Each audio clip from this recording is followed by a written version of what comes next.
Hello friends, welcome to SuccessLoka YouTube channel. ನಾನು ಈ ವಿಡಿಯೋದಲ್ಲಿ ಸ್ಟಾಕ್ಸಲ್ಲಿ ಇನ್ವೆಸ್ಟ್ಮೆಂಟ್ ಮಾಡಿದಾಗ ಸಾಕಷ್ಟು ಹಣ ಮಾಡ್ಬೋದಾ, ಇಲ್ಲಾಂದರೆ ನೀವು ಮ್ಯೂಚುವಲ್ ಫಂಡ್ಸಲ್ಲಿ ಇನ್ವೆಸ್ಟ್ಮೆಂಟ್ ಮಾಡಿದಾಗ ಸಾಕಷ್ಟು ಹಣ ಮಾಡ್ಬೋದಾ, ಯಾವುದು ನಿಮಗೆ ಸಾಕಷ್ಟು ಒಳ್ಳೆಯದು ಅನ್ನೋದನ್ನು ನಾನು ನಿಮಗೆ ಈ ವಿಡಿಯೋದಲ್ಲಿ ನಿಮಗೆ ಡೀಟೇಲಾಗಿ ತಿಳಿಸ್ಕೊಡಕ್ಕೆ ಹೋಗ್ತಾ ಇದ್ದೀನಿ. ಅದಕ್ಕೂ ಮೊದಲು ನೀವು ನಮ್ಮ SuccessLoka ಯೂಟ್ಯೂಬ್ ಚಾನಲ್ಗೆ ಇದುವರೆಗೂ ಸಬ್ಸ್ಕ್ರೈಬ್ ಮಾಡ್ಕೊಂಡಿಲ್ಲ ಅಂದರೆ ಖಂಡಿತ ಸಬ್ಸ್ಕ್ರೈಬ್ ಮಾಡ್ಕೊಳ್ಳಿ ಮತ್ತು ಬೆಲ್ ಐಕಾನ್ ಕ್ಲಿಕ್ ಮಾಡಿದ್ರೆ ನಮ್ಮ ಎಲ್ಲ ಮುಂದಿನ ವಿಡಿಯೋಗಳು ನಿಮಗೆ ಖಂಡಿತವಾಗಿ ಸಿಗುತ್ತೆ. ಈಗ ತಿಳ್ಕೊಳ್ಳೋಣ ಸ್ಟಾಕ್ಸ್ ಅಂದ್ರೇನು ಮತ್ತೆ ಮ್ಯೂಚುವಲ್ ಫಂಡ್ಸ್ ಅಂದ್ರೇನು. ಸ್ಟಾಕ್ಸ್ ಅಂದಿದ ತಕ್ಷಣನೇ ಯಾವುದೇ ಕಂಪ್ನಿಗಳು ಅವರ ವ್ಯವಹಾರನ ಇನ್ಕ್ರೀಸ್ ಮಾಡ್ಕೊಳೋದಕ್ಕೆ ಅವರು ಸ್ಟಾಕ್ಸ್ನ ಸೆಲ್ ಮಾಡ್ತಾರೆ. ನಾವು ಆ ಸ್ಟಾಕ್ಸ್ನ ಬೈ ಮಾಡಿದ್ರೆ, ಈಗ ಒಂದು ಕಂಪ್ನಿಯಲ್ಲಿ 1,00,000 ಸ್ಟಾಕ್ಸ್ನ ಅವರು ಸೆಲ್ ಮಾಡಿದಾಗ ಆ 1,00,000 ಸ್ಟಾಕ್ಸ್ನ ನೀವು ಬೈ ಮಾಡಿಕೊಂಡ್ರೆ ಆಗ ನೀವು ಆ ಕಂಪ್ನಿಗೆ ಕಂಪ್ಲೀಟ್ ಓನರ್ ಆಗಿಬಿಡ್ತೀರ. ಯಾಕಂದರೆ ಆ ಕಂಪ್ನಿ ವ್ಯಾಲ್ಯೂ ಆ 1,00,000 ಶೇರ್ಸ್ ಆಗಿರುತ್ತೆ.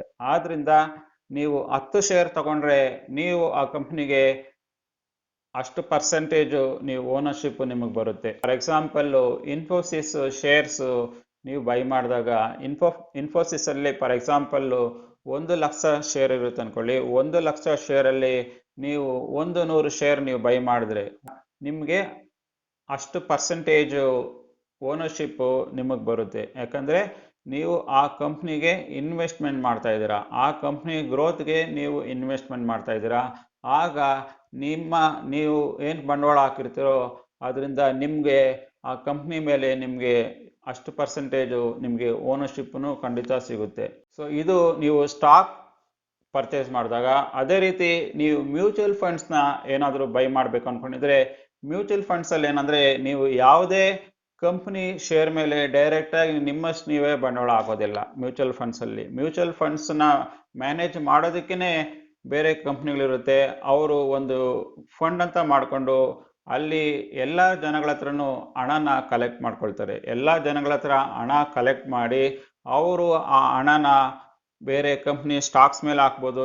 ಒಂದು ಕಂಪ್ನಿ ಸ್ಟಾಕ್ಸ್ ಮೇಲೆ ಹಾಕ್ಬೋದು, 10 ಕಂಪ್ನಿ ಸ್ಟಾಕ್ಸ್ ಮೇಲೆ ಹಾಕ್ಬೋದು, ಇಲ್ಲಾಂದರೆ ಗೌರ್ಮೆಂಟ್ ಸೆಕ್ಯೂರಿಟೀಸ್ ಮೇಲೆ ಹಾಕ್ಬೋದು, ಮತ್ತಿಲ್ಲಾಂದರೆ ಫಿಕ್ಸ್ಡ್ ಡಿಪಾಸಿಟು, PPF, ಯಾವುದೇ ಕಡೆ ಕೂಡ ಅವರು ನಮ್ಮ ಹತ್ರ ಕಲೆಕ್ಟ್ ಮಾಡಿರೋ ಫಂಡ್ಸ್ನ ಈಸಿಯಾಗಿ ಇನ್ವೆಸ್ಟ್ಮೆಂಟ್ ಮಾಡಿ ನಿಮಗೆ ಒಳ್ಳೆ ರೀತಿಯಲ್ಲಿ ಹಣನ ರಿಟರ್ನ್ ಮಾಡಿಸ್ಕೊಡ್ಬೋದು.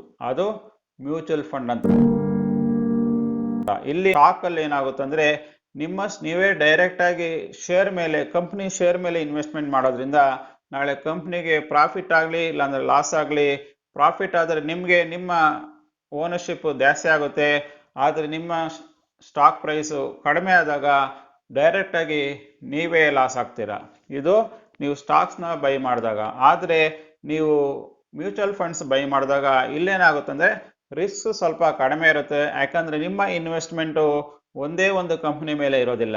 ನಿಮ್ಮ ಇನ್ವೆಸ್ಟ್ಮೆಂಟು ಅವರು ಖಂಡಿತವಾಗಿ ಡಿಸ್ಟ್ರಿಬ್ಯೂಟ್ ಮಾಡಿರ್ತಾರೆ. ನೀವು ಏನು ಹಣ ಹಾಕಿರ್ತಾರೋ ಅದೇ ರೀತಿ ಬೇರೆಯವರು ಏನು ಹಣ ಹಾಕಿರ್ತಾರೋ ಅದು ಕಂಪ್ಲೀಟ್ ಒಂದು ಪೂಲ್ ಅಂತ ಮಾಡಿಕೊಂಡು ಆ ಹಣನ ಡಿಫ್ರೆಂಟ್ ಪ್ಲೇಸ್ಗಳಲ್ಲಿ ಇನ್ವೆಸ್ಟ್ಮೆಂಟ್ ಮಾಡಿರ್ತಾರೆ.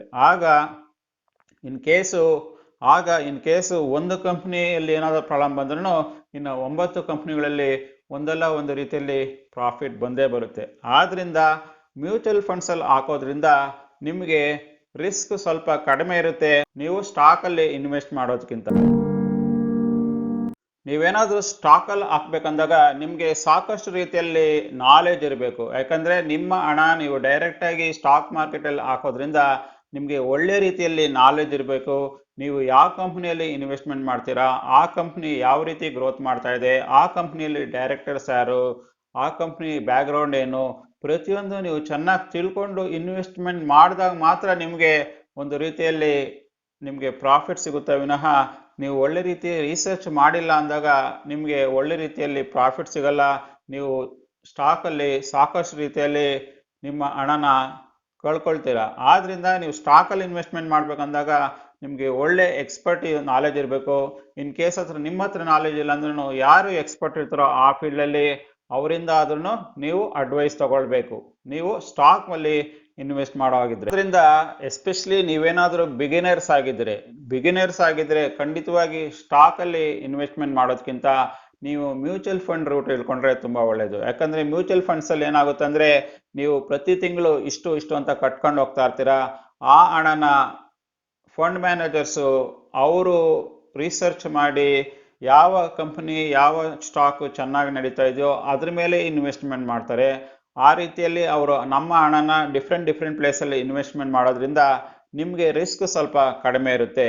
ಆದ್ರಿಂದ ನೀವೇನಾದರೂ ಬಿಗಿನರ್ಸ್ ಆಗಿದ್ರೆ ನಿಮ್ಮ ಇನ್ವೆಸ್ಟ್ಮೆಂಟ್ನ ನೀವು ಸ್ಟಾರ್ಟಿಂಗಲ್ಲಿ ಮ್ಯೂಚುವಲ್ ಫಂಡ್ಸಿಂದ ಸ್ಟಾರ್ಟ್ ಮಾಡೋದೇ ತುಂಬ ಒಳ್ಳೆಯದು.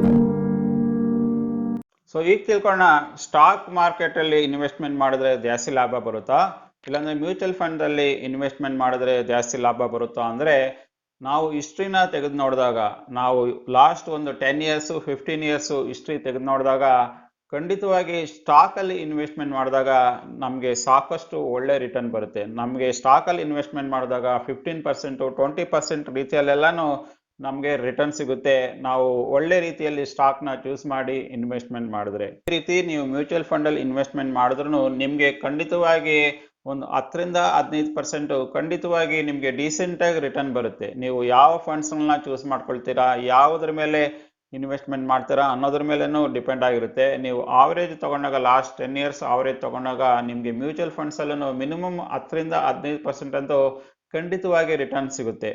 ಆದ್ದರಿಂದ ನಾರ್ಮಲ್ ಆಗಿ ಸ್ಟಾಕಲ್ಲಿ ಇನ್ವೆಸ್ಟ್ಮೆಂಟ್ ಮಾಡಿದಾಗ ನಾರ್ಮಲ್ ಆಗಿ ಸ್ಟಾಕ್ ಜಾಸ್ತಿ ಇನ್ವೆಸ್ಟ್ಮೆಂಟ್ಗೆ ರಿಸ್ಕ್ ಇರುತ್ತೆ, ಬಟ್ ಅದೇ ರೀತಿ ನಿಮಗೆ ಹಣನೂ ಒಳ್ಳೆ ರೀತಿಯಲ್ಲಿ ನಿಮಗೆ ರಿಟರ್ನ್ ಸಿಗುತ್ತೆ ಸ್ಟಾಕ್ ಮಾರ್ಕೆಟಲ್ಲಿ. ಬಟ್ ಮ್ಯೂಚುವಲ್ ಫಂಡಲ್ಲಿ ರಿಸ್ಕ್ ಸ್ವಲ್ಪ ಕಡಿಮೆ ಇರುತ್ತೆ, ಬಟ್ ಅದೇ ರೀತಿ ನಿಮಗೆ ರಿಟರ್ನ್ ಕೂಡ ಸಿಗುತ್ತೆ. ನಾವು ಸ್ಟಾಕಲ್ಲಿ ಇನ್ವೆಸ್ಟ್ಮೆಂಟ್ ಮಾಡಬೇಕಾದ್ರೆ ಇಲ್ಲಾಂದರೆ ಮ್ಯೂಚುವಲ್ ಫಂಡಲ್ಲಿ ಇನ್ವೆಸ್ಟ್ಮೆಂಟ್ ಮಾಡಬೇಕಂದ್ರೆ ಯಾವುದು ಇನ್ವೆಸ್ಟ್ಮೆಂಟ್ ಮಾಡಬೇಕಾದಾಗ ನಮಗೆ ಯಾವ ರೀತಿಯಲ್ಲಿ ಜಾಸ್ತಿ ಖರ್ಚಾಗುತ್ತೆ, ಯಾವುದು ಕಡಿಮೆ ಖರ್ಚಾಗುತ್ತೆ ಅನ್ನೋದನ್ನು ಈಗ ತಿಳಿಸ್ಕೊಡ್ತಾ ಇದ್ದೀನಿ. ನಾರ್ಮಲ್ ಆಗಿ ನಾವು ಸ್ಟಾಕಲ್ಲಿ ಇನ್ವೆಸ್ಟ್ಮೆಂಟ್ ಮಾಡಿದಾಗ ನಾವು ಸ್ಟಾಕ್ನ ಬೈ ಮಾಡಬೇಕಂದಾಗ ನಮಗೆ ಬ್ರೋಕರೇಜ್ ಫೀಸ್ನ ಚಾರ್ಜ್ ಮಾಡ್ತಾರೆ, ಮತ್ತು ಟ್ರಾನ್ಸಾಕ್ಷನ್ ಟ್ಯಾಕ್ಸು ಕಲೆಕ್ಟ್ ಮಾಡ್ತಾರೆ.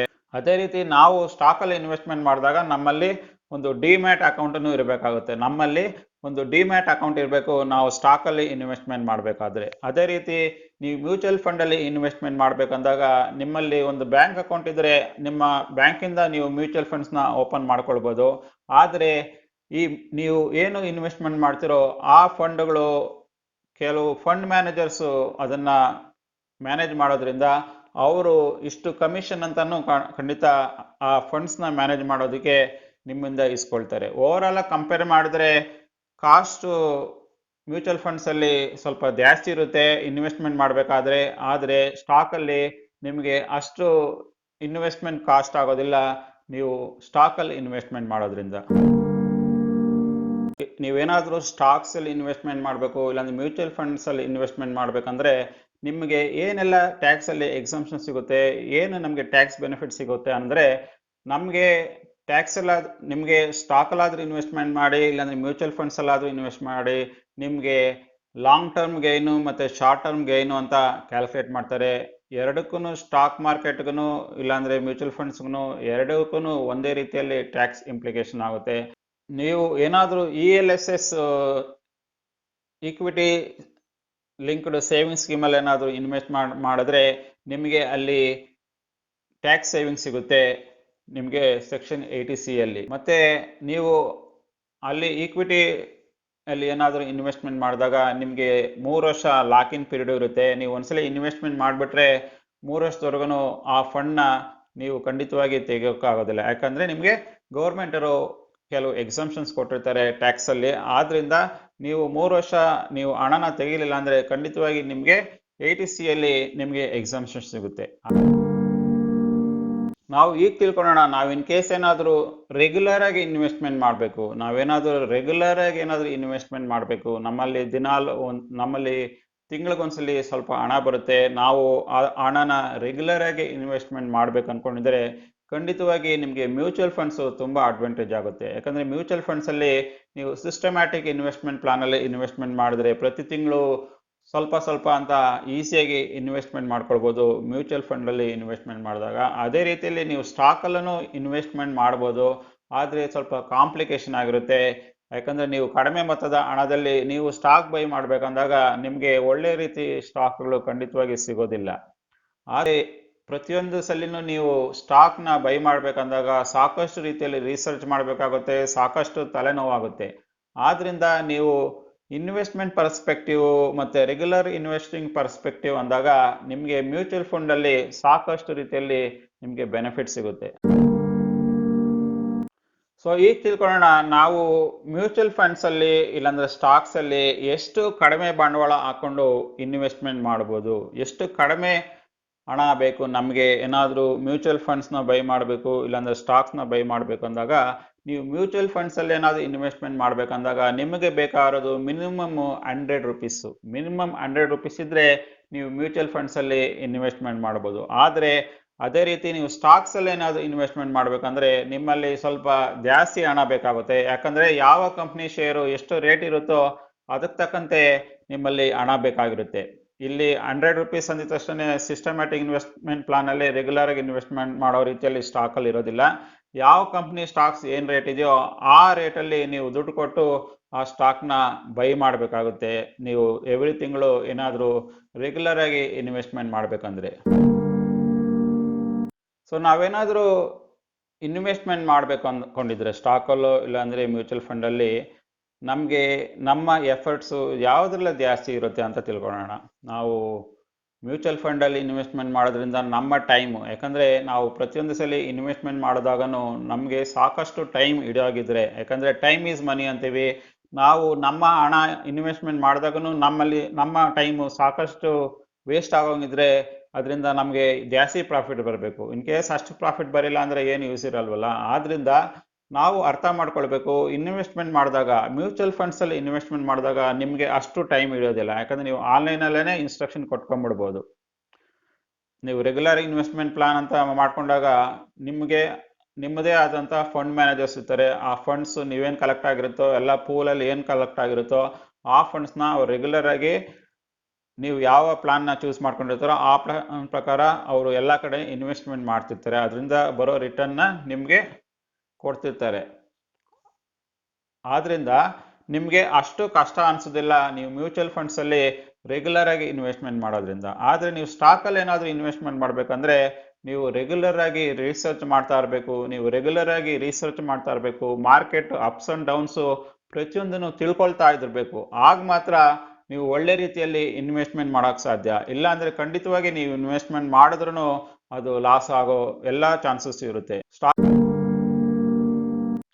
ನೀವು ಇನ್ವೆಸ್ಟ್ಮೆಂಟ್ ಮಾಡಿದಾಗ ಫಸ್ಟ್ ನಾವು ತಿಳ್ಕೊಳ್ಬೇಕು ನಾವು ಎಷ್ಟು ದಿನ ಹಣನ ಇನ್ವೆಸ್ಟ್ಮೆಂಟ್ ಮಾಡ್ತೀವಿ ಅಂತ. ಇನ್ ಕೇಸ್ ಏನಾದರೂ ನೀವು ಮ್ಯೂಚುವಲ್ ಫಂಡ್ಸಲ್ಲಿ ಇನ್ವೆಸ್ಟ್ಮೆಂಟ್ ಮಾಡಬೇಕು ಅಂದ್ಕೊಂಡಿದ್ರೆ, ನೀವು ಮ್ಯೂಚುವಲ್ ಫಂಡ್ಸಲ್ಲಿ ಇನ್ವೆಸ್ಟ್ಮೆಂಟ್ ಮಾಡಬೇಕಂದ್ರೆ ನೀವು ಯಾವಾಗಲೂ ಯೋಚನೆ ಮಾಡಬೇಕು, ಮಿನಿಮಮ್ಮು 5 ಇಯರ್ಸಿಂದ 10 ಇಯರ್ಸ್ ಒಳಗಡೆ ಮಿನಿಮಮ್ಮು ನೀವು ಇನ್ವೆಸ್ಟ್ಮೆಂಟ್ ಮಾಡಾಗಿದ್ದರೆ ಮಾತ್ರ ನಿಮಗೆ ಮ್ಯೂಚುವಲ್ ಫಂಡ್ಸಲ್ಲಿ ಸಾಕಷ್ಟು ಬೆನಿಫಿಟ್ ಇರುತ್ತೆ. ಅದು ಬಿಟ್ಟು ನಾನು 1 ವರ್ಷ ಮಾತ್ರ ಡಿಪಾಸಿಟ್ ಮಾಡ್ತೀನಿ ಆಮೇಲೆ ಹಣ ವಿಡ್ರಾ ಮಾಡ್ಕೊಳ್ತೀನಿ ಅಂದರೆ ಖಂಡಿತವಾಗಿ ನಿಮಗೆ ಮ್ಯೂಚುವಲ್ ಫಂಡ್ಸಲ್ಲಿ ಸಾಕಷ್ಟು ಒಳ್ಳೆ ರೀತಿಯಲ್ಲಿ ಪ್ರಾಫಿಟ್ ಸಿಗಲ್ಲ. ಆದರೆ ನಿಮಗೆ ಸ್ಟಾಕ್ ಮಾರ್ಕೆಟ್ ಸೈಡಲ್ಲಿ ಏನಾಗುತ್ತೆ ಅಂದರೆ ನೀವು ಒಳ್ಳೆ ರೀತಿಯಲ್ಲಿ ಒಳ್ಳೆ ಸ್ಟಾಕ್ನ ಪಿಕ್ ಮಾಡಿಕೊಂಡ್ರೆ, ಒಳ್ಳೆ ಕಂಪ್ನಿನ ಸ್ಟಾಕ್ನ ಪಿಕ್ ಮಾಡಿಕೊಂಡಾಗ ನೀವು ಒಳ್ಳೆ ಪ್ರೈಸಲ್ಲಿ ಕಡಿಮೆ ಪ್ರೈಸಲ್ಲಿ ನೀವೇನಾದರೂ ಬೈ ಮಾಡಿದಾಗ ಸ್ಟಾಕ್ಸ್ನ, ನಿಮಗೆ ಆ ಸ್ಟಾಕು ಇನ್ಕ್ರೀಸ್ ಆಗಿದ ತಕ್ಷಣ ನೀವು ಯಾವುದೇ ಟೈಮಲ್ಲಿ ಕೂಡ ಆ ಸ್ಟಾಕ್ನ ಈಸಿಯಾಗಿ ಸೆಲ್ ಮಾಡಿಕೊಂಡು ಒಳ್ಳೆ ರೀತಿಯಲ್ಲಿ ಪ್ರಾಫಿಟ್ ಮಾಡ್ಕೊಳ್ಬೋದು. ನೀವೇನು 5 ವರ್ಷನೇ ಇಡಬೇಕು 10 ವರ್ಷನೇ ಅಂತ ಇಡಬೇಕು ಅಂತ ಏನಿಲ್ಲ.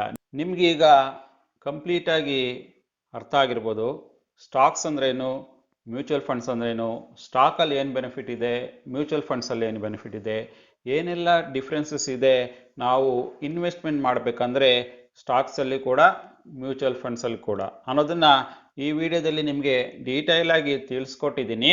ನಿಮಗೆ ನಾನು ಈ ವಿಡಿಯೋದಲ್ಲಿ ಹೇಳಿರುವ ಎಲ್ಲ ಇನ್ಫಾರ್ಮೇಷನ್ಗಳು ಇಷ್ಟ ಆಗಿದೆ ಅಂದ್ಕೊಂಡಿದ್ದೀನಿ. ನಿಮಗೆ ಇಷ್ಟ ಆಗಿದರೆ ಖಂಡಿತ ಲೈಕ್ ಮಾಡಿ, ಮತ್ತು ನೀವು ನಮ್ಮ ಸಕ್ಸಸ್ ಲೋಕ ಯೂಟ್ಯೂಬ್ ಚಾನಲ್ಗೆ ಇದುವರೆಗೂ ಸಬ್ಸ್ಕ್ರೈಬ್ ಮಾಡ್ಕೊಂಡಿಲ್ಲ ಅಂದರೆ ಖಂಡಿತ ಸಬ್ಸ್ಕ್ರೈಬ್ ಮಾಡ್ಕೊಳ್ಳಿ, ಮತ್ತು ಬೆಲ್ ಐಕನ್ ಕ್ಲಿಕ್ ಮಾಡಿದರೆ ನಮ್ಮ ಎಲ್ಲ ಮುಂದಿನ ವಿಡಿಯೋಗಳು ನಿಮಗೆ ಖಂಡಿತವಾಗಿ ಸಿಗುತ್ತೆ. ನಾವು ಸಿಗೋಣ ಮತ್ತೊಂದು ವಿಡಿಯೋದಲ್ಲಿ. ಅಲ್ಲಿವರೆಗೆ ಬಾಯ್.